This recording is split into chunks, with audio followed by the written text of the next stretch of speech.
Clashes between Turkey's police and anti-government protesters leaves one person dead in the southern city of Antakya.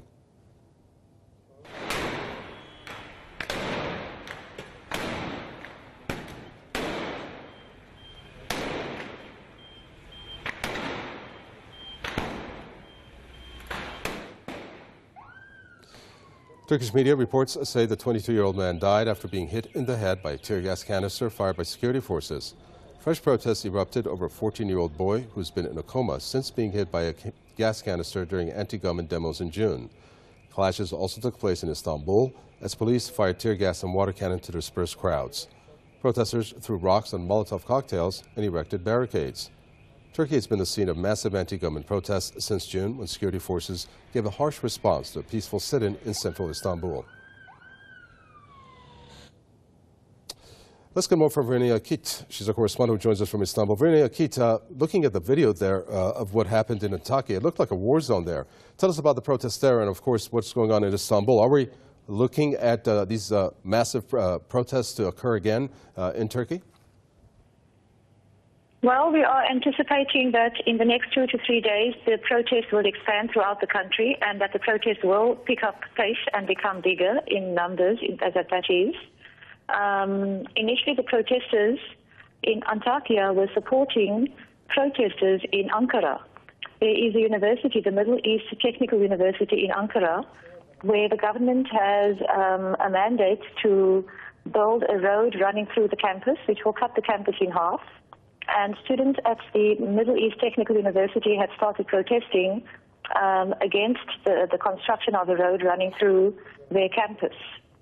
The protesters in Antakya were supporting the Middle East Technical University's protesters, and this is one of the reasons, this is the main reason why the clashes broke out in Antakya.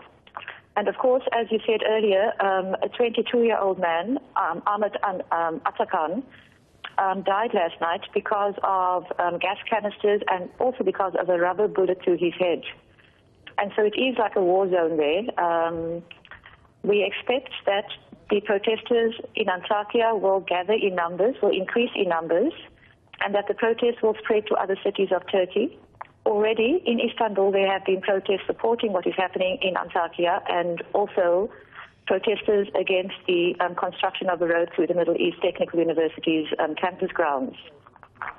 Very well. The Turkish media, on the other hand, has not been reporting or given explanations for the death of this young man in Antakya, and there have been side channels, smaller channels, and insignificant channels which have been broadcasting from Antakya.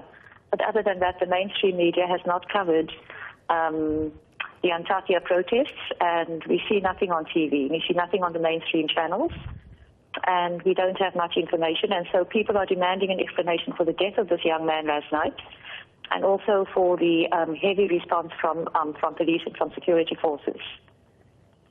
Very well. Let's leave it there. On the other hand, in Istanbul, yes. No, go ahead. Go ahead. Quickly, if you can. All right. On the other hand, in Istanbul, 3 months ago, when the Gezi Park protests erupted, a young man whose name is Berkin Enver was struck by a rubber bullet. He is in a coma, has been in a coma for the past 3 months. And protesters in Istanbul are demanding that those who are responsible be accosted, be arrested, be detained, or be caught, because at this point in time and for the past 3 months, no one has been able to give a name or to pinpoint a person in the security forces who was responsible for this young man's injuries and for him being in a coma now. And that's the update from Turkey, from Istanbul.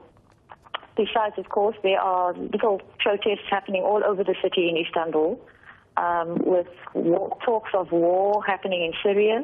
Mm-hmm. People are absolutely against Turkish soldiers getting involved in that war, so there are also some protests happening on the sides, which are anti-war protests against Syria. Thank you very much for that. Verenia Kit, our correspondent, talking to us from Istanbul. We appreciate that.